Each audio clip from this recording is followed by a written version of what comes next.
표현이 정말 너무 저급합니다. 이 난리뽕짝은 또 뭡니까? 조국 당과 관련해서 지금 여러 가지 논란들이 있는데 오늘은 어제 오늘 계속 화제가 되고 있는 것이 조국 당 비례 1번 박은정 그 남편이 이종건 그 전 검사장이잖아요. 네네. 거기서 뭐 10개월 사이에 41억 원 뭐 이게 정관예우 때문에 이렇게 벌 수 있었던 거죠. 참 대단합니다. 네. 대단합니다. 과거 우리 안대희 전 대법관, 네, 안대희 전 논란이 대법관이 있었습니다. 2013년도에 총리로 지명을 받았었는데, 2014년도입니까? 어쨌든 그때 지명을 받았었는데, 5개월간 16억 원이었거든요. 5개월간 16억 원을 받았는데, 너무 많이 벌었다. 그래서 결국 총리 후보에서 낙마됐죠. 그렇죠. 근데 그때는 사실은 안대희 전 대법관 같은 경우는 총리 지명되기 전에 한 5억 가까이 또 기부도 했었습니다. 한 5억 가까이 미리 맞아요. 이제 기부도 하고 그랬었는데도 불구하고 결국 그 16억 원으로 총리 후보에서도 낙마를 했었거든요. 근데 지금 사실은 그것도 황교안 총리도 있습니다. 황교안 전 총리도 17개월간 그때 16억을 받았다. 이래가지고 청문회 때 굉장히 곤욕을 치렀었는데 지금 좌파들은 그런 부분은 전혀 신경을 안 쓰는 것 같아요. 그리고 이게 악성이에요. 이종건이 원래 그 검찰에 있을 때 다단계 수사 전문가였는데 그때 이제 변호사 개업을 하면서는 피해자들 편에 서서 뭐 하겠다고 했는데 지금 가해자들 편에 서가지고 그거 한 거잖아요. 맞습니다. 예. 이게 지금 우리가 이번에 왜 민주당 공천하는 과정에서 민변 변호사들이 있죠. 민변 변호사들 그런 것 때문에 두 사람 정도 낙마를 했잖아요. 조수진하고 낙마를 했었는데 이 변호사도 마찬가지로 보니까 변호사 개업 당시 출연한 유튜브 방송에서 그렇게 얘기를 했더만요. 가정주부나 노인 등 다단계 피해를 당한 분의 사연이 너무 안타까워서 이분들의 피해를 예방하고 회복하며 이런 피해가 발생하지 않도록 하는 것이 제가 추구하는 길이다. 이렇게 얘기했는데 다단계 변호사로 처음부터 뛰겠다는 각오를 한 거죠. 근데 이제 이때는 피해자를 위해서 뛰겠다 그랬는데 실상은 알고 보니까 가해자를 위해서 뛰고 있었던 거죠. 이 사람이 검찰에 있을 때 보니까 조이팔 사기, 제2그룹 사기, 4조 원, 2조 원 이런 것들인데 그래서 블랙벨트를 받았다고. 이 사람이 다 했더라고요. 그러니까 이제 피해자는 또 돈을 많이 못 받죠. 그렇죠. 가해자가 지금 이번에 22억을 받았다는 거잖아요. 22억. 변호사 수임료를 22억을 받았다는데, 그거는 어떤 사건이죠, 그게? 이게 지금 어떤 사건이냐면요, 휴스템 코리아 사기 사건이라고 있는데, 이 사건이 뭐냐면, 자기들이 쇼핑몰을 만들어가지고, 농축수산물을 사고 팔아서 원금과 고금 이자를 돌려받게 해주겠다. 이렇게 해서 지금 투자자들을 모집해서 투자금을 가로챘다는 거거든요. 그래서 휴스템 코리아 측에서 22억 원을 받았는데, 원래는 20억인데, 부가세를 해야 되니까 부가세까지 해서 지금 22억을 받았다. 당신들은 부가세도 다 부담해, 이렇게 된 거죠. 그리고 또 하나 더 있습니다. 다단계 피해 액수, 이거는 4천억 원대에 달하는 아도 인터내셔널 사기 사건의 변호를 했다는 건데, 이 아도 인터내셔널은 원금 보장과 하루에 2.5% 고금리를 미끼로 투자자를 모집했답니다. 그래서 360억 원을 가로챘다는 건데, 그러니까 이 두 사건 피해자가 무려 14만 명이 넘는다는 겁니다. 14만 명이 넘는데, 이 검찰에서 다단계 전문 검사로 활동하다가 옷 벗자마자 지금 바로 가해자의 손을, 다단계 가해자들 손을 잡았던 건데, 이거 정말 좀 악성이라 그래야 되나, 그런 것 같습니다. 이제 법조계에서 하는 말이 지금 결국 변호사비를 거액의 변호사비는 피해자들의 피 같은 삼짓돈에서 나온 것이 아니냐, 이런 지적 당연히 나올 수 있죠. 그렇죠. 그래서 이게 다단계 사기 사건에서는 이 22억이 역대 최고 금액이랍니다. 최고금액이겠죠. 역대 최고 금액이고, 그것도 업체 대표들을 주로 이제 변호를 했으니까. 그래서 오늘 보도된 것 중에는 22억 원이 정말 수입료일까? 범죄 수익을 언닉해 놓은 것 아닙니까? 그러면 이제 서로 짜고 그렇게 했다는 얘기가 되는 거잖아요. 만약 그렇다면 엄청난 문제가 되는데, 일단 범죄 수익이 아니고, 이 변호사 수임료라고 보면은, 아까 얼마라고 그랬죠? 22억 원하고, 저쪽에 4억 원. 토탈 41억입니다. 어쨌든 간에 10개월에 41억입니다. 어쨌든 22억 원은 이종건 날아갑니다. 왜 그러냐면은, 조금 전에 이종건 변호사가 입장문을 하나 냈어요. 입장문 내용이 자 수임권에 대해서 수임권 모두 사임하겠다. 그 변호사에서 사임하겠다. 그럼 22조 못 받잖아요. 22억 못 받는 거지. 그러면은 이제 결국은 그 부인인 박은정 이 국회의원 배지 다는데 22억 원 든 거예요. 이게 출마 안 했으면은 덜통이 안 나는 거거든요. 그렇죠. 출마를 해서 재산 신고를 하면서 이게 덜통이 난 거기 때문에. 그런데 22억 원을 내놓는다고 해서 또 그 자리를 국회의원 자리를 지킨다는 그것도 이상하지 않습니까? 그렇죠. 네. 그거 뭐 조국이 사실은 검찰 개혁을 주장하면서 정관예우 엄청 비난했거든요. 네. 그래서 정관예우가 정관범죄다, 네. 뭐 정관비리다 이런 식으로 얘기하면서 비난을 했었는데 그런 검찰 개혁의 적임자라면서 박은정을 데리고 왔던 거거든요. 네. 그런 박은정을 데리고 왔는데 박은정은 정작 자기들 가족들끼리는 이런 일을 하고 있었다. 뭐 조국하고 닮았으니까. 그렇죠. 뭐 같이 한다면 할 말은 없겠습니다만 어쨌든 그런 상태에서 돈을 수임을 수임 계약을 해지했다고 해서 그냥 배지는 그냥 달게 해준다.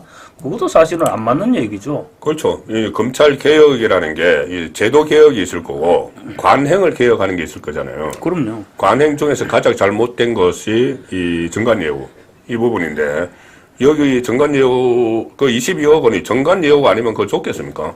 그 22억 원 말도 안 되는 얘기죠. 그러니까 정관예우를 하다가 이 덜통이 나니까 그 변호사에서 사임한다는 건데 이종건이 또 뭐라고 했냐면은 이 정관예우와 관련해서 이렇게 이야기합니다. 정관예우와 관련해서 문재인 정부에서 자기가 법무부 장관 정책보좌관 그때 그 박상기 정책보좌관으로 해서 승승장구했죠. 그때부터 이제 예, 승승장구했습니다. 그 다음에 이 검사장으로 승진했고 윤석열 전 총장과 척을 제가 현실적으로 윤석열 정권에서 증권 예우를 받을 입장도 아니고 그럴 의사도 없다. 자, 자기가 이 박은정도 똑같은 이야기했어요. 친문 검사라 그랬죠. 무슨 정관 예우냐. 근데 이게 사실은 형사부장을 했잖아요. 대검 그렇죠. 형사부장을 했는데 네. 형사부장이라는 직책 자체가 대검에서 지금 엄청나게 중요한 요직입니다. 그럼요. 엄청나게 중요한 요직이고 그러다 보면 친문 검사를 떠나서 지금 검찰 내에서 얼마나 후배들이 많이 있고 그 요직에 자리를 그렇죠. 잡고 있겠습니까? 그런 부분들 생각해 친문 검사라고 무조건 정관 예우가 없다. 그거는 설득력이 떨어지는 얘기죠. 그러니까 정관 예우라는 게 간단히 말씀드리면 이런 거잖아요. 이제 검찰 출신 정관이 이 사건을 이제 변호사로서 수임을 하면은 이 검찰 선배이기 때문에 그 사건을 수사하는 검찰이 봐준다는 거죠. 그래서 구속 기소할 것도 불구속 기소를 한다든가. 어쨌든 뭐 구형도 약하게 하고 뭐 그런 약하게 하고 또 이 내용도 좀 부드럽게 하고 그리고 판사 출신이 정관이 오면은 판결에서 그렇게 한다는 이야기잖아요. 그런데 서로 이게 연결이 돼요. 예. 검사 출신 정관이라도 나중에 판결에 다 영향을 미치죠. 그렇죠. 판사 출신도 검사 수사에 영향을 맞습니다. 미치죠. 예. 그러면은 이종건과 박은정은 친문 검사고 얼마 전까지는 친문 판사들이 다 장악을 했어요. 그러니까 그건 결국은 자기 편들끼리 봐줄 수가 있기 때문에 이 친문 검사라서 정관 예우가 안 받았다. 이것은 또 모순이 있는 거죠. 오늘 개혁신당이 이런 논평을 했더라고요. 음지에서 돈 벌고 양지에서는 배지를 탐한다 이렇게 꼬집었더라고요. 음지에서 돈 벌고 양지에서는 배지를 탐한다 이렇게. 개혁신당도 한 번씩 그런 논평을 낼 때가 있네요. 자, 그리고 오늘 제가 썸네일에 지금 소개를 드렸는데 이 돌멩이의 난리뽕짝, 헬기뽕짝 이건 무슨 일인지 설명을 좀 해주시죠. 이제 이재명 대표가 27일이면 어제입니까? 어제죠. 충북 청주에서 이제 연설을 하면서 배현진 국민의힘 의원이 돌멩이로 맞은 사건은 폴리스 라인을 치고 과학 수사를 하고 난리뽕짝을 쳤다. 이런 얘기를 했더라고요. 아마 제가 풀 텍스트는 못 봤는데 이런 내용이었던 것 같아요. 자기가 테러를 당했을 때는 수사도 대충 하고 막 빨리 뭘 한 시간 만에 뭘 접수하고 그 이야기죠. 축소도 시키고 이렇게 하더니 배현진 의원이 테러 당했을 때는 철저하게 수사하더라. 이런 가짜 뉴스를 퍼뜨리는 과정에서 아마 자기는 이제 칼 맞고 그렇죠. 돌멩이 맞았는데 뭐 그런 난리뽕짝을 치더라. 아마 그 가짜 뉴스 퍼뜨리는 과정에서 했던 말인 것 같은데 이 표현이 정말 너무 저급합니다. 이거 네. 무슨 난리 뽕짝은 또 뭡니까? 쎄쎄. 그러니까 저도 딱 그 생각이 나더라고요. 중국에 이렇게 쉐쉐 하던 딱 그런 느낌이 들던데 그 얘기했다가 오늘 배현진 의원한테 지금 제대로 지금 데려주고 말로 받았습니다. 네, 반격을 당했죠. 배현진 의원이 야물딱지게 지금 네. 응징을 했는데 네. 제가 대충 소개를 좀 시켜드려볼게요. 일찍이 수호지심을 그러니까 부끄러움을 모르는 분이라 생각은 했지만 난리 뽕짝을 언급할 정도로 분별마저 없을 줄은 미처 몰랐다. 국민들께서도 아시다시피 나는 출동한 경찰, 구급대원의 안내 매뉴얼대로 모든 조치를 했고 현재도 수사 상황을 신뢰하는 가운데 기다리고 있다. 그러면서 난리 헬기 뽕짝을 어디서 주었는지 이미 전 국민이 다 아십니다. 이상한 말로 국민을 분열케 하고 갈라치게 하는 범죄 피의자 신분의 정당 대표가 스스로에게 할 말을 언론 앞에 나와서 당당하게 떠들고 있다. 저는 정직한 사람들이 정직한 정치를 했으면 참 좋겠다. 국민의 공당이 한 개인의 사랑이 되어서 범죄 비리 옹호에 골몰하고 감옥 가야 할 사람, 이게 이재명이죠. 감옥 가기로 된 사람, 조국입니다. 그리고 감옥에 간 사람, 송영길을 얘기하겠죠. 이런 사람들이 정치를 조롱하면서 외려 목소리를 높이고 있다. 부디 22대 국회는 범죄 방탄이나 사적 복수를 꿈꾸고 있는 범죄자 후보들을 걸러주시길 국민들께 간곡히 부탁드린다. 이 재밌는 말이 끝에 했는데 별로 정직하지 못한 입으로 부모님이 지어주신 제 소중한 이름을 함부로 거론하는 것은 정중히 사양합니다. 흉악한 살인범 조카 변호하고 형수님을 잔인하게 능욕하던 그 입 아니었던가요? 깨끗함과 그 더러움을 거론할 가치도 없어 보입니다. 이렇게 좀 했는데 근데 사실 우리가 그냥 이렇게 상식적으로 생각을 해보자고요. 상식적으로 생각을 해볼 때 내가 당한 거는 그냥 테러고 이제 배현진 의원 돌로 열몇 번 그때 그렇죠. 머리를 찍은 거 아닙니까? 그거 찌고 그렇게 했는 걸 그걸 수사하는 걸 난리 뽕짝이라고? 정말 그러니까 모든 게 지금 기상천외한데 하는 말마다 어떻게 이렇게 기상천외한 말들을 골라가면서 하는지 모르겠습니다. 그 기상천외한 말을 배현진 의원이 아주 잘 받아쳤어요. 그러니까. 아나운서 출신이고 그래서 그런지. 그러니까 이게 헬기 뽕짝이라는 게 그때 닥터 헬기 타고 이제 서울로 온 거잖아요. 그렇죠. 부산대병원 패싱하고.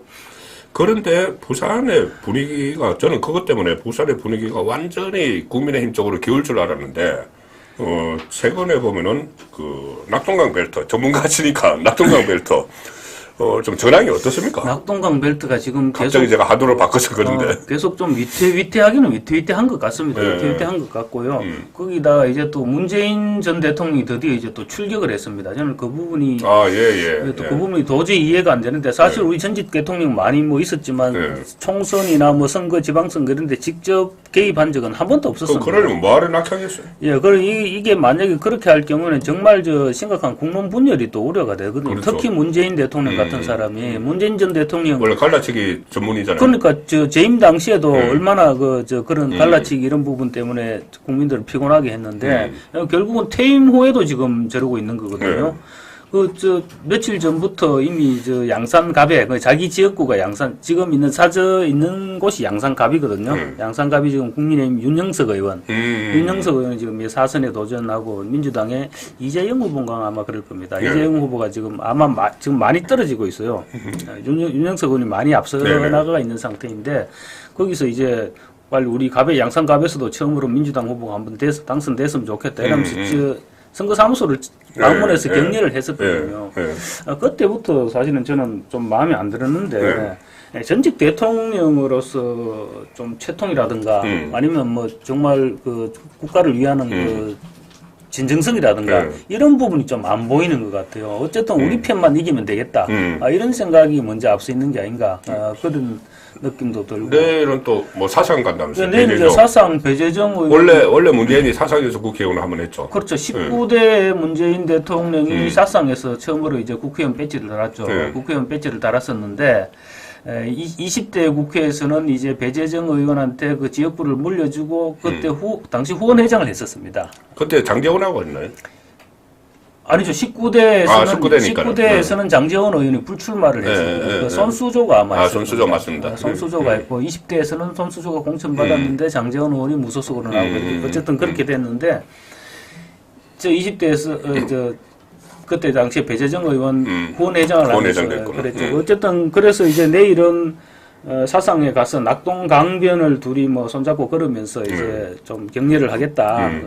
강변에서 저 주민들하고 인사도 좀 하고 그렇게 하겠다는 건데, 뭐 어쨌든 간에 장제원 의원하고 지금 김대식 후보 입장에서는 굉장히 신경이 쓰이겠죠. 그렇죠. 신경이 쓰일 수밖에 없을 겁니다. 지금 팽팽하거든요.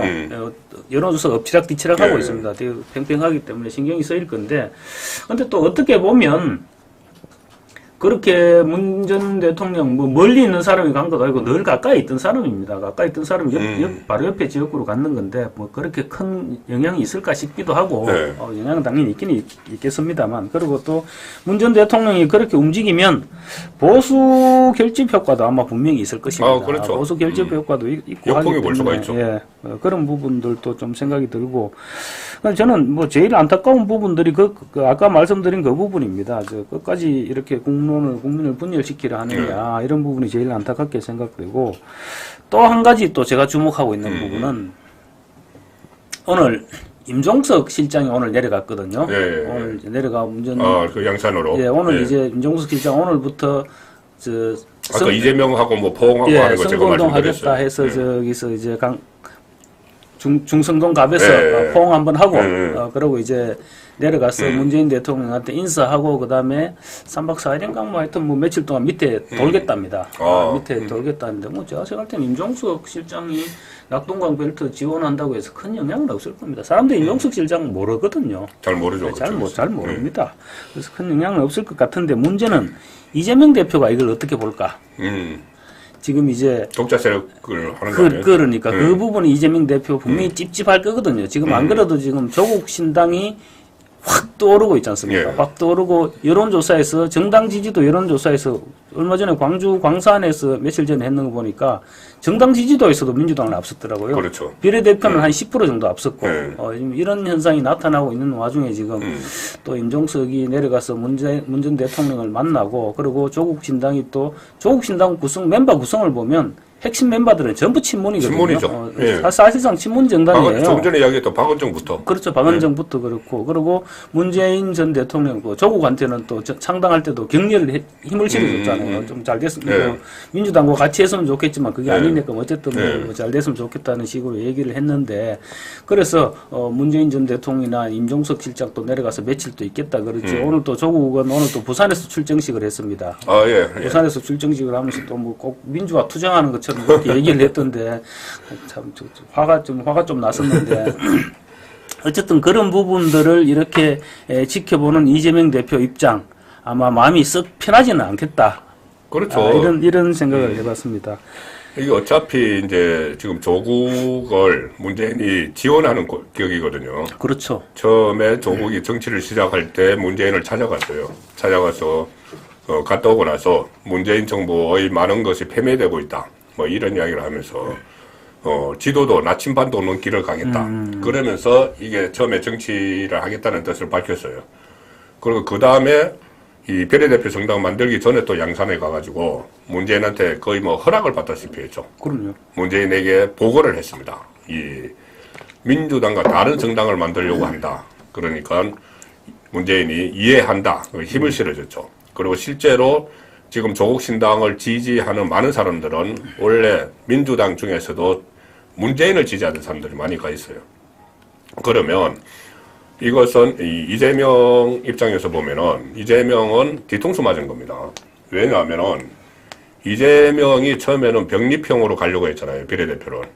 그런데 양산에 가서 문재인이 회유한 거예요. 문재인이 그때 이재명에게 그랬죠. 당신이 앞으로 대통령이 되려면은 범좌파 진영을 다 모아야 된다. 그러면은 준연동 형제를 하면은 시민사회단체 끌어들일 수 있고 진보당 끌어들일 수 있고 막 그러니 지금 실제 그렇게 하고 있잖아요. 네, 그렇게 하고 있죠. 그렇게 하니까는 이재명이 훈수를 듣고 맞다 해서 바로 그 다음 날 준연동 형제를 발표를 하거든요.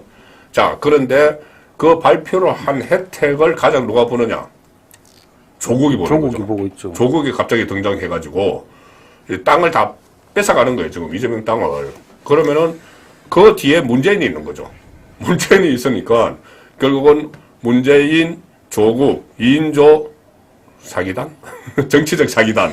정치 사기단에게 이재명은 당한 거예요. 근데 또 이제 결과적으로 볼 때는 네. 임종석이 탈당을 안 했지 않습니까? 네. 탈당을 안 하고 당 안에 지금 남아있는 셈인데, 네. 그 이재명 대표 입장에서는 이제 임종석이 또 찝찝해지는 겁니다. 그렇죠. 임종석이 당에 남아서 지금 선거운동을 하겠다고 그러는데, 이걸 어떻게 해야 되나. 아마 왜냐하면 그렇게 연관시켜서 생각할 수밖에 없을 네. 거거든요. 실제로 저는 확실한 이제 정보는 갖고 있지 않지만 들은 이야기는 있는데, 그때 임종석이 중성동갑에서 아웃되고 나서 바로 그 다음날 전날 저녁까지만 해도 그 이낙연 쪽하고 이야기해서 탈당하고 가겠다 그렇게 했는데, 밤 새고 나서 마음이 바뀌었잖아요. 새벽에 6시에 예, SNS에 글 하나 딱 올려가지고 잔류하겠다는 뜻을 했잖아요. 저는 충분히 양산하고 서로 이야기가 있었다고 봐요. 교감이 있었겠죠. 네, 당연히. 양산하고도 있었고 아마 조국하고도 있었을 거예요. 그러니까 이 삼각 이 자기들끼리 교감이 있어가지고 그러면 잔류해. 그러니까 이제 그 안에 이제 침투해 있는 거죠. 그리고 어차피 8월달에 전당대회를 해야 되기 때문에 그 안에 침투를 해서 임종석은 대기하고 있고 문재인은 양산에서 다 조정하고 그다음에 조국을 실행을 하고. 이 상황이 되기 때문에 이재명으로서는 지금 굉장히 불안할 겁니다. 그러니까 이제 이재명 입장에서는 지금 이번에 총선을 그렇게 무리하게 공천을 했는 것도 사실은 8월 전당대회를 그렇죠. 겨냥했기 때문인데 지금 당장은 물론 이재명이 당을 장악하고 있겠죠. 당을 장악하고 있을 수밖에 없지. 좀 그렇게 무리해서 공천을 전부 친문으로 바꿨는데 그렇지만 조금만 장기적으로 생각한다면 아마 이재명 대표 많이 찝찝할 것입니다. 지금 당장 사법 처리 문제가 어떻게 될지 모르거든요. 네, 그렇죠. 자, 이 상황에서 저는 오늘 문재인이 이렇게 파란 옷을 입고, 그것도 또 민주당 색깔, 파란 옷을 입고, 거기 민주당 의원들을 지원을 했는데, 문재인이 그렇게 하는 이유가 있다고 봅니다. 본인이 지금 사법 리스크가 지금 선거가 끝나면은 다음 타깃은 문재인이에요. 문재인의 여러 가지 있지 않습니까? 지금, 울산시장 선거 불법개입 혐의 이것도 재기수사 명령 내려서 다시 수사를 하고 다시 압수수색까지 막 시작을 했고 산자부 블랙리스트 이런 것도 있고 또 특히 이스타항공 그 사위 서창호와 관련된 이스타항공 이것은 뇌물죄거든요. 그게 제일 심각하죠. 제일 심각하죠. 이게 본인이 이상직에게 중진공 이사장 자리를 주고 민주당 공천을 준 그 대가로 딸 부부가 재임 중에 해외로 나갔는데 그것을 이제 편의를 봐준 그 사건인데 지금까지 드러난 걸만 보면 너무 아구가 딱딱 맞아떨어지죠. 그렇죠. 너무 딱 그러니까 전주지검에서 상당히 오랫동안 이거 수사를 한 걸로 알고 있습니다. 그렇게 되면은 나중에 이게 뇌물죄가 되고 또 거기서 부수적으로 뭐가 드러나냐 하면은 왜 대통령 재임 중에 갑자기 문다혜 부부가 태국으로 이주를 했을까? 그리고 이제 돌아와서는 그것도 여러 가지 엄청나게 이야기가 많아 있었죠. 그때 그것을 집중적으로 팠던 사람이 각상도 의원이에요. 각상도 의원 박근혜 그렇죠, 정부 청와대 맞습니다. 민정수석대에서 그 각상도 의원에게도 저도 여러 가지 이야기를 들었지만 이제 확인이 안 되니까 그런데 이게 만약에 수사가 되면은 그걸 다 파야 되잖아요. 그러니까 왜 태국으로 갑자기 이주를 하고 그 이주를 하는 과정에서 타이스타젯에 이상직이 그렇게 돈을 주고 했는지, 그러면 이게 상당히 큰, 파장이 일어날 수 있는, 그거를 이제 본인에게, 수사의 칼날이 이제 들어온다는 걸 본인이 알고 있어요. 또 김정숙 여사 문제도 지금. 그럼요. 그 대상도 있죠. 너무 많습니다, 지금. 그러니까, 많죠. 문재인 전 대통령 입장에서는 지금 어떻게든 우리 숫자를 늘려놓겠다. 그렇죠. 그런 생각밖에 없을 겁니다. 그래서 저는 오늘 파란 옷 입고 그 현장에 나간 거, 그걸 가지고 전직 대통령이, 총선에 개입을 했다 하는데 그 정도가 아니고 아예 총선 판에 뛰어든 거예요. 뛰어든 거죠. 예, 그렇게 비례대표 같은 것도 이렇게 본인이 염두에 둔 구상대로 지금 해나가는 이런 상황이기 때문에. 그래서 이 문제도 이제 문재인의 뜻대로 될지 아니면 이 선거 결과에 따라서 또 여러 가지 변하기는 하겠지만은 어쨌든 검찰 수사는 검찰 수사니까 그 부분도 총선 후에는 핫 이슈가 될 수 있는 대목입니다. 저는 이번 총선이 끝나면은 사라질 사람들을 한번 짚어봤거든요. 사라질 사람들. 자, 첫 번째 김종인 이제 저기 집에 가셨다고 했잖아요. 거의 사라졌습니다. 네, 사라지죠. 그 다음에 지금 뭐 천하용인 하는 뭐 천하람, 허나 뭐 다 사라질 거고, 또 금태섭 종로에서 지금 5% 받고 있던데, 선거 때마다 뭐 중간지대 하면서 그 나타나는 금태섭 뭐 여러 명이 있는데, 그 다음에 이번에 이 심상정도 사라질 것 같아요. 심상정 거의 그런 것 같습니다. 예, 거의 뭐 10몇 % 받고 있던데, 여러 사람이 이번 총선을 통해서 사라질 텐데, 이준석이 저는 이번 선거가 끝나면은 사라진다 확신을 했거든요.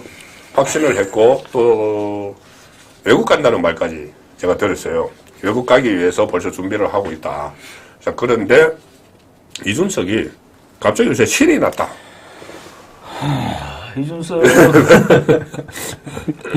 이준석 출마 지역구는 일단 동탄 신도시가 있는 화성. 네, 화성을인데. 화성을이 거기가 평균 연령이 34세입니다. 34세고 반도체 벨트이기 때문에 본인이 또 뭐 전자공학과 났다 이러면서 전자공학 맞나요? 어쨌든 자기가 전문가죠. 전문가라고 이제 자칭을 하죠. 그러면서 거기서 자기가 젊으니까 여기 가서 내가 해보겠다 해서 갔는데, 지금 여론조사를 보면은 민주당 후보에게 거의 공룡훈 후보에게 3분의 1까지도 가요. 절반도 가는데. 많이 갈 때는 3분의 1까지도 가죠. 그렇죠. 네. 그래서 이제 도저히 안 된다 했는데, 갑자기 민주당 공룡훈이 논란이 일어났죠. 아들 24살짜리가 35억 원 건물주다. 참, 뭐, 이거. 내용이 어떤 이게 저 방금 말씀하셨다시피, 네. 그 화성거래는 지금 저 평균 연령이 34살, 33살, 34살 이렇게밖에 안 되는데, 네. 지금 이 아들이 이제 24살입니다. 네. 24살인데, 지금 99년생이니까, 네. 30억의 건물주로 드러났거든요. 네. 이 30억인데 문제는 이거 뭐 건재당도 하나도 없습니다. 깨끗한 30억입니다. 그러니까 빚을 안 냈다는 거죠. 예, 빚도 안 내고 깔끔하게 30억짜리를 저 아버지로부터 물려받았는데, 이게 내용을 보니까 22살 때 군대 제대하기 전역하기 한 달 전에 이제 22살 때 아버지가 정례를 했는 거거든요. 그래서 뭐 전역 선물로 지금 30억짜리 제대하는 선물로 제대 선물로 30억짜리 그 주택을 준 거냐 뭐 이런 얘기까지 지금 나오고 있습니다. 근데 사실은 방금 말씀하셨다시피 그 34세 평균 연령 34세가 되는 그 화성을에 있는 젊은 층에서 굉장한 상실감이 있을 거거든요. 그렇죠. 아마 그러니까 열심히 뭐 회사 생활을 하는 사람들이죠. 그렇죠. 다들 열심히 회사 생활을 하는 사람들인데 이게 도대체 뭔 이런 일이 있겠느냐 이런 상실감이 있을 건데, 민주당 입장에서는 이거 참 사퇴 시키기도 뭐하고 사퇴 안 시키기도 못하고 지금 굉장히 아마 난감하지 않을까 싶습니다. 이 내용을 보면요. 내용이 지금 이게 공영훈 후보가 성수동의 전략정비구역이라고 다가구 주택이 있어요. 이게 이제 뷰가 한강뷰에다가 한강변 역세권에다가 이 부동산 업계에서 굉장히 주목받던 그런 다가구였다고 합니다. 근데 이제 2017년도에 공영훈 후보가 이거 35평짜리를 매입합니다.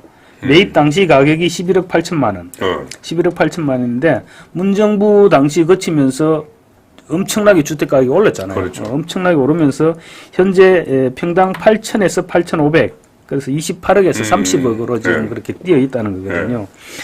이게 이제 구입을 해서 원래는 자기가 살아야 되는데 구입을 해서 세입자한테 전월세로 임대를 주고 있었어요. 그래서 이건 뭐 당연히 투기 목적 거래다 의혹이 드는 것이다. 그런 의혹이 들 수밖에 없고, 또 이거 국민 눈높이에 도저히 안 맞는 일이죠. 30억짜리를 그냥 22살 아들한테. 그것도 이제 그 관련법에서 정려 그 지역에 이제 토지 거래 허가 지역으로 하면서 정려가 금지된다는 발표하기 전날 그걸 맞습니다. 옮겨버렸어요. 지금 이게 이제 토지 거래 허가구역 지정 하루 앞두고 지금 아들한테 정보를 들었다. 아들한테 정리됐는 건데 이건 어딘가 정보를 들었다고 볼 수밖에 없습니다. 공룡훈이 원래 문화부 기자 출신이고 또 현대 그 자동차 사장을 했고 그 부지가 원래 현대제철 그러니까 현대과와 관련된 부지라서 정보를 미리 들었다고 봐야 되겠죠. 그러니까 그때 당시 현대자동차 부사장이었으니까 부사장이었습니다. 아마 네. 정보를 들었다고 볼 수 있고, 만약에 이제 이게 방금 말씀드렸다시피 주택 거래 제한 하루 전에 이거 정리가 됐는데 네. 만약에 그 하루 지나면 허가구역이 지정돼 버리면 이거 실거주를 안 하면 이거 그렇죠, 그렇죠. 정리를 못하게 돼 있습니다. 매매나 정려나 이거 실거주가 네. 아니면 못하게 돼 있거든요. 그래서 뭐 꼼수 정려다 뭐 당연히 뭐 이런 의혹이 들 수밖에 없는 것이죠. 네. 그래서 이거는 좀 사실상 투기로 봐야 될 것 같거든요. 그렇죠. 투기로 볼 수밖에 없을 것이기 때문에 얼마 전에 저 세종의 그 사퇴 후보를 아예 예. 이름 뭐였어요? 사퇴시켰죠. 이름 예, 좀- 세종에서. 예. 근데 그런 부분하고 또 비교도 될 수 있을 것 같고 네. 그렇습니다. 자, 그런데 이제 왜 그러면 이준석이 신났느냐. 이준석이 오늘 계속 이재명 대표에게 이 사퇴시키라고 하고 있어요. 이 공용원을 사퇴시켜. 그렇죠. 사퇴시켜요 이제. 사퇴시키면 자기가 될 수 있다는 생각을 하는 거예요. 착각이죠. 그러니까 뭐냐면은 이 공용원이 한 2배, 3배 앞서 나가고 그 이준석하고 국민의힘 후보가 거의 비슷하게 지금 예, 비슷하게 나오고 있어요. 그 상황이기 때문에 사퇴를 하면은 이준석은 민주당 표가 자기에게 올 거라고 생각을 하는 거죠. 이 공용원에게 갔던 민주당 표가 자기에게 올 거라고 생각을 하고 만약에 사퇴를 안 시키더라도 이게 공용원이 이 논란으로 표가 빠지면은 이게 또 이준석에게 갈 수가 있죠. 왜냐하면 이게 국민의힘 후보에게는 안 갈 거 아니에요. 자, 그런 상황이라서 침몰하던 이준석이 갑자기 생기가 돋았다. 뭐 이렇게 보이는데 과연 그렇게 될지 오늘 공용훈 후보가 또 반격을 했습니다. 이준석에게 너도 4년 전에 비해서 재산이 한 10배덕이 늘었는데 그거 뭐냐 이렇게 이야기를 했거든요. 저도 깜짝 놀랐습니다. 이준석 재산 규모 보고. 그러니까요. 재산이 네. 4년 전에 3억 8천만 원이었는데 네. 이번에 19억 2천만 원이더라고요. 그러니까 갑자기 그러니까 15억 정도가 네. 증가했는데 이 사람이 특별한 직업도 없었는데 또 무슨 재산이 저렇게 많지 싶어 깜짝 놀랐는데 그러니까 공용훈 후보 입장 측에서는 후보 측에서 볼 때는 이준석이가 평소에 코인 얘기를 많이 했잖아요. 코인에서 선거 3번 할 돈 마련해놨다고 그렇죠. 했죠. 3번 할 돈 마련했다 했으니까 그쪽 입장에서는 이준석 후보 코인에서 이게 돈 이렇게 번 것 아니야? 네. 이렇게 당연히 의문을 가질 만했죠. 코인도 정상적으로 한 게 아니고 김남국 의혹처럼 예. 뭐 여러 가지 또 뭐 정보를 입수했다든가 그럴 수가 있다는 이심이죠. 예. 근데 또 뭐 결국은 오히려 대치기를 당했습니다. 예. 이준석 대표 보니까 3억짜리 아파트 근데 아파트를 재건축하면 이렇게 올라가는 모양이죠. 아, 그래서 이제 그 해명이 예. 3억짜리를 재건축해서 10매덕이 됐다고 하는데. 예. 그거 좀 납득이 안 가. 저도 언뜻 보기에는 3억짜리 재건축했는데 어떻게 그렇게 10억이나 되나? 예. 그걸 재건축하는데 시간이 상당히 오래 걸립니다. 예. 오래 걸리는데. 어제는 자기 이제 그렇게 해명을 하고 있으니까 이게 또 이 진실 공방으로 갈 수가 있죠. 진실 공방으로 가게 되면은 이준석도 곤란해지기는 지금 마찬가지다. 네. 아, 코인 이야기가 나왔으니까 김남국도 지금 15억 원어치 코인을 뭐 보유를 하고 있는 게 또 들통이 났죠. 들통이 난 게 아니고 재산 신고한 거니까. 코인 김남국 네. 선생 역시 참 이거 지난번에 그때 저 민주당 탈당하기 전인가 그때 코인 다 처분하겠다 이렇게 처분하겠다고 얘기했던 걸로 저 얘기했어요. 기억이 예, 되는데 전혀 처분을 안 했더라고요. 국회의원 13명이 18억대 가상자산을 보유한 걸로 이제 재산 등록에서 나타났는데 네. 김남국이는 참 75종 75종을 갖고 있었네. 아직도. 예, 75종에 달하는 15억 원대를 갖고 있는데 비트코인도 있고 이더리움, 위믹스 뭐 이런 유명한 거에다가 나머지는 아마 잡코인들 이렇게 많이 갖고 있는 것 같아요. 쉽게 얘기하면 어디서 뭐 정보가 있다든지 확 튀길 수 있는 그거 다 의혹이 있었죠. 그런 걸 아직도 많이 갖고 있는 것 같아요. 75종류나 갖고 있다고 그러면 좀 알면 나도.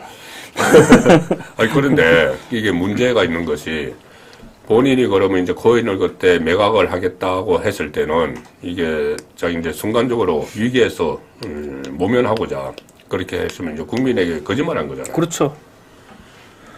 국민에게 거짓말한 거 더하기 지금 그때 민주당에서 아직 그 당적을 가지고 있을 때 민주당에서 그 이제 조사를 하고 나서 그 코인을 팔으라고 하니까 판다고 했거든요. 근데 안 판 거잖아요. 그런데. 안 판 거죠. 안 팔았는데, 최근에 이재명이 사실상 김남국을 그 비례정당, 더불어민주연합, 여기에 입당을 시켰어요. 입당을 시켜서 나중에 이제 선거가 끝나면은 합당을 해서 그럼 민주당에 복당하는 거죠. 자연스럽게 이제 민주당직을 다시 그렇죠. 다시 민주당직을 갖게 되는 거죠. 예, 그러니까 그 이재명의 민주당에서 그것을 팔아라 했는데 안 팔고 가지고 있었으면은 민주당도 속인 건데 그 김남국을 다시 이제 민주당에 복당시키기 위해서 이런 절차를 밟고 있는 거니까 그러면은 이재명은 왜 김남국에게 그렇게 이 정치적으로 이렇게 뭐 면죄부를 주고 할까? 그 부분도 또 좀 주목이 되는 거예요. 그러니까 사실은 이게 이재명 대표 입장에서는 굉장히 부담스러워야 될 부분이거든요. 그렇죠. 코인 그렇게 해서 탈당을 했고 또 지금 또 더하잖아요. 알고 보니까 코인도 처분도 안 하고 지금 네. 계속 갖고 있는 상태인데 뭐 사실상 꼼수 복당을 시킨 셈인데 네. 왜 이렇게 해야만 했을까? 좀 그런 부분들이 있죠. 지난 대선 과정에서 수행을 하면서 수행 실장을 했죠. 수행 실장만 했던 게 아니고 그때 뭐 나중에 오프라인 뭐 온라인 지원 담당 뭐 이런 그러니까 것도 뭐 있어요. 그때도 코인 얘기가 나오면서 이게 혹시 뭐 대선 자금으로 사용됐던 게 상당히 아니냐 뭐 이야기가 그런 많이 얘기들이 굉장히 많이 있었었는데 뭐 이렇게까지 감사 않는 거 보면 또 좀 뭐 의혹을 제기하는 쪽에서는 또 의혹을 제기할 수도 있는 부분이죠. 그리고 김남국 이 수사가 완전히 종료된 거 아닙니다. 수사를 그때 FIU에서 이 검찰에 수사 의뢰를 했는데 그거 아직 끝나지 않은 걸로 알고 있어요. 그래서 이제 이런 문제도 있는 상황에서 여전히 김남국은 15억 원어치 코인을 보유를 하고 있었다. 자, 총선 판읽기를 한 15분 남은 시간 동안 해볼 텐데 지금 여러 가지 여론조사가 나오지 않습니까? 네네. 그런데 가장 주목이 되는 것이 아무래도 오늘 공식 선거운동 시작됐는데 이재명은 자기 지역에서 묶여 있었어요. 인천 계양을 여론조사가 지금 들쑥날쑥하죠. 너무 큰 차이가 네. 나가지고 이 한국갤럽 조사에서는 46대 42. 리서치에서는 50.5 대 37.5. 이 너무 큰 차이가 나거든요, 예. 지금. 이게 그래서 이게 도대체 어떤 차이일까? 예. 갤럽은 일단 전화 면접 조사죠. 아니, 이번에는 예. AR에서는 전부 안 하기로 했어요. 전부 전화 면접. 그럼 리서치도 지금 전화 면접. 전화 면접합니다. 예. 근데 이제 그 조사 시점도 보니까 하루밖에 차이가 안 나는데 이렇게 큰 차이가 난다는 것은 이게 여론조사 부실의 문제인지 그래서 일단 요즘 여론조사 업체가 너무 과부하를 많이 받고 있는 것 같아요. 과부하를 많이 받고 있긴 하죠. 예, 엄청나게 조사가 실시가 되니까. 근데 이제 이런 부분도 있는 것 같더라고요. 예를 들어 가지고 지난 부산 얘기인데 지난번에 이제 18일부터 19일까지 부산 일보하고 부산 MBC가 그때 한국사회여론연구소 의뢰해서 여론조사를 실시했는데 부산 연제구에 국민의힘 김희정 전 장관 그리고 이거는 진보당으로 단일화가 됐거든요. 노정현 후보라고 진보당으로 단일화가 됐는데 이 여론조사에서 김희정 38.3이고 노정현 47.6으로 나왔거든요. 전부 다 깜짝 놀랐는데 그 뒤에 다시 여론조사를 했다는 얘기는 제가 아직 못 들어봤는데 어쨌든 이 이념 성향을 뭐 그때 당시에 조사했던 그때 조사하면 왜 뭐 진보 몇 명 보수 몇 명 이렇게 쭉 나오지 않습니까? 그렇죠. 그거를 보니까 이 연재에서는 진보가 그때 500명인데 진보가 147명, 중도가 171명, 보수가 128명이더라고요. 이렇게 돼 있는데 근데 그때 당시에 9개 지역구를 했었거든요. 다른 지역구를 제가 살펴보니까 진보가 제가 좀 전에 147명이라 그랬죠. 다른 지역은 진보가 많은 데가 122명이었어요. 그리고 보수가 지금 아까 그 연재는 128명이었는데 다른 지역에는 보니까 다른 지역구에는 보수가 많게는 192명까지 잡혀 있더라고요. 이런 부분들이 그러니까 표본 자체가 연재에는 진보가 훨씬 많았던 거죠. 그런 부분들도 아마 뭐 개항을해서도 그렇게 됐을 가능성도 있죠. 과표집 한쪽이 과표집. 한쪽이 너무 표본이 과표집됐다 그런 그것도 있을 수 있을 겁니다 아마. 그런데 이 여론조사는 다른 데서도 이런 상황이 계속 나타나기 때문에 제가 말씀드리는 거는 지금 일반적으로 여론조사에서 좀 각 이제 지역구 격전지별로 보면 조금 밀리는 게 많이 나오죠. 그렇죠. 근데 그게 개표 결과와는 다를 수가 있다. 예, 그 말씀을 좀 드리고 싶어서 그럽니다. 그러니까 지금은 여론조사도 여론조사지만은 이렇게 투표율이 그러니까는 투표장에 얼마나 많이 나가는지 양쪽 지지층이 지금 선거가 다가올수록 서서히 중도층은 지금 없어지는.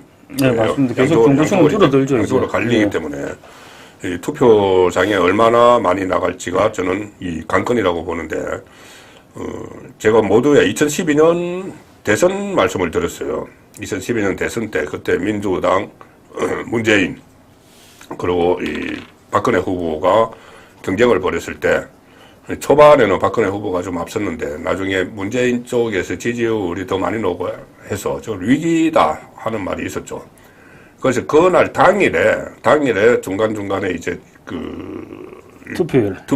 투표율이 나오면서 계속 이 박근혜 후보가 어렵다고 했을 때 그때 기억하시죠? 네, 기억합니다. 영남에서 대대적으로 이 투표 동료 운동을 그날 막 벌였잖아요. 네, 맞습니다. 예. 네.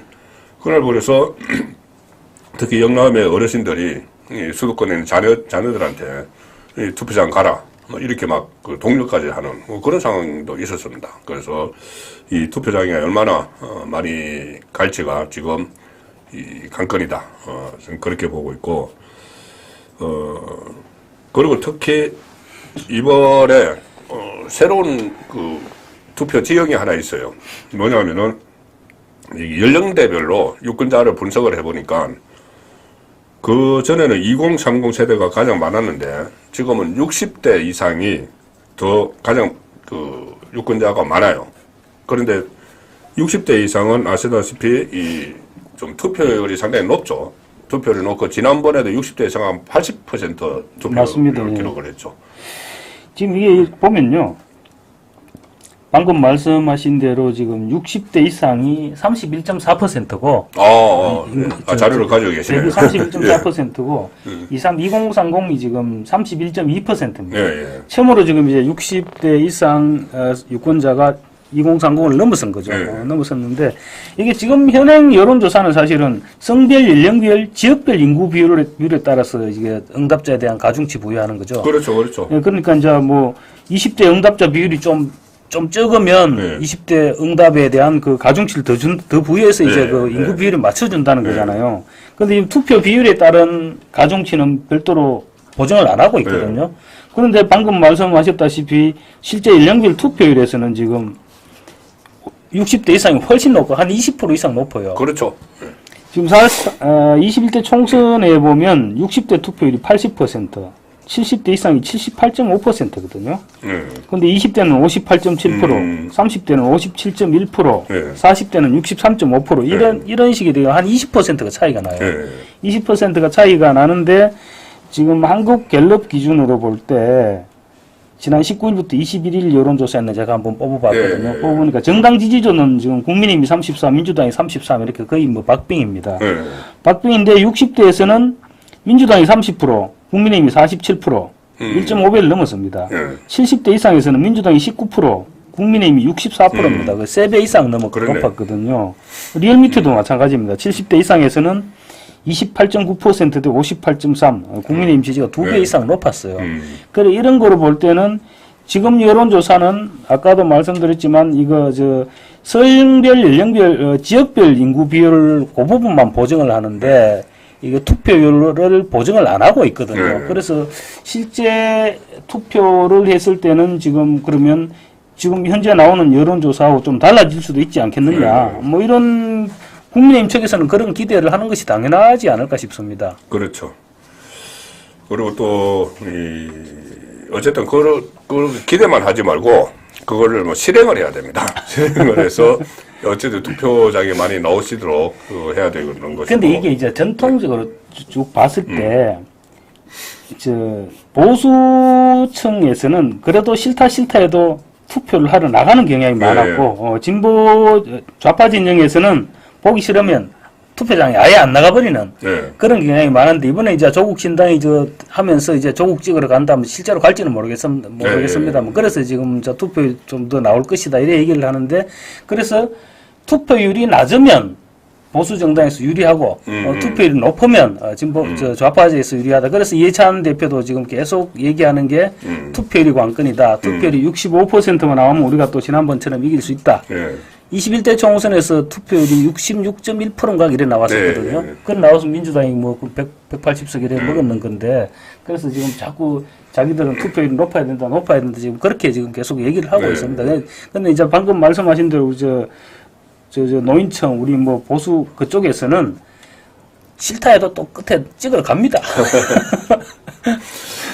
찍으러 이제 가셔야 되는데 지금 여기 댓글에서도 지금 비례대표 투표를 어느 쪽에 하느냐 이것을 놓고 굉장히 이제 경론을 벌이시고 계시는데 그러니까 뭐 지역구는 다 2번인데 비례대표를 4번이냐 8번이냐 이 자유통일당 이 경론을 벌이고 계시는데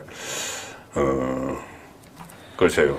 제가 뭐 어떤 입장을 드리기보다는 어쨌든 이렇게 뭐 자유롭게 이렇게 토론을 하셔서 한쪽으로 좀 결론을 좀 내시는 게, 그리고 어쨌든 분열이 되면 안 된다. 왜 그러냐면은 이게 이 선거가 이번 총선이 정말 지면은 큰일 난다 싶은 게 일단은 이 종북 세력, 그 다음에 개당 유포 세력이 또 진보당이 대거 들어옵니다. 진보당이 벌써 지역구에서 한 2명 정도 더 들어올 수가 있어요. 맞습니다.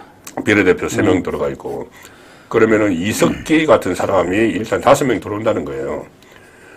거기다가 더 큰 문제가 조국입니다. 조국은 이재명도 마찬가지고 본인이 살기 위해서 대법원 이제 곧 확정 판결되면 바로 구속이 되니까 본인이 살기 위해서 제가 처음에 말씀드렸다시피 윤석열 정부를 탄핵이 안 되면은 탄핵이 뭐 그런 이야기까지 했어요. 오늘 인터뷰에서 탄핵이 뭐 나중에 헌재 가면은 안 될 수도 있으니까 자기도 알죠.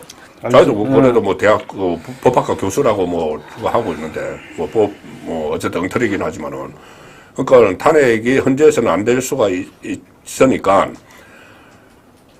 레임덕을 만들어야 된다. 데드덕을 만들어야 된다. 이 이야기를 하거든요. 이게 얼마나 이게 위험한 이야기인가 하면은 레임덕은 뒤뚱뒤뚱 걷는 오리잖아요. 그러면 데드덕은 아예 죽은 오리예요. 그러면은 윤석열 정부가 레임덕 이야기를 많이 하지만은 정말 데드덕 그러면 죽은 정부가 되잖아요. 그런데 탄핵은 못한다. 그러면 죽은 정부 상태에서 하는 거예요.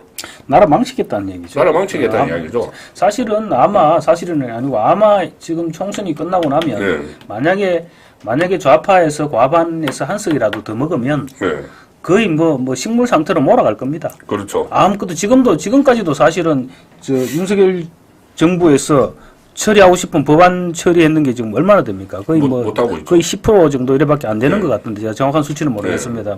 만약에 이번 총선에서도 좌파들이 과반을 넘긴다. 그러면 이제는 아예 법안 처리 한 건도 못할지도 모릅니다. 이제 국회에서 또 정말 법안 처리도 하나도 못할 뿐더러 그렇게 되면은 법원에서 눈치를 보겠대요. 법원에서 이 두 사람 이재명, 조국 이 두 사람을 단죄를 해야 되는데 오늘 그 한동훈 비대위원장이 또 어떤 이야기를 했냐면은 이재명, 조국을 유죄가 확정돼서 감옥 가기까지 3년이 너무 길다는 이야기를 했어요. 3년이 너무 길다.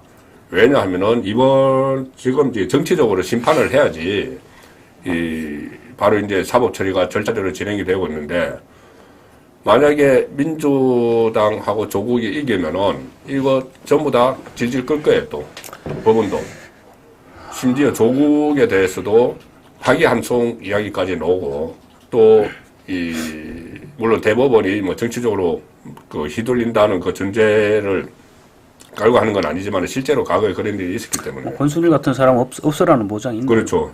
그리고 이재명도 마찬가지고 그래서 지금 전선을 딱 제대로 잡았다고 저는 봅니다. 한동훈 비대위원장이 2조 심판, 음. 이재명 조국 심판, 그리고 저기서 계속 정권 심판 하니까는 정권 심판은 무슨 2조 심판 이렇게 이야기를 하는 것은 제대로 전선을 잡았다고 보기 때문에 저는 그냥 말로만 투표장에 나가자 이렇게 국민의힘도 그렇게 할 게 아니고 정말 좀 더 적극적으로 투표장에 나가야 되는 이유를 좀 설득을 하고 홍보를 하는데 주력해야 될 시점이 아닌가 싶습니다.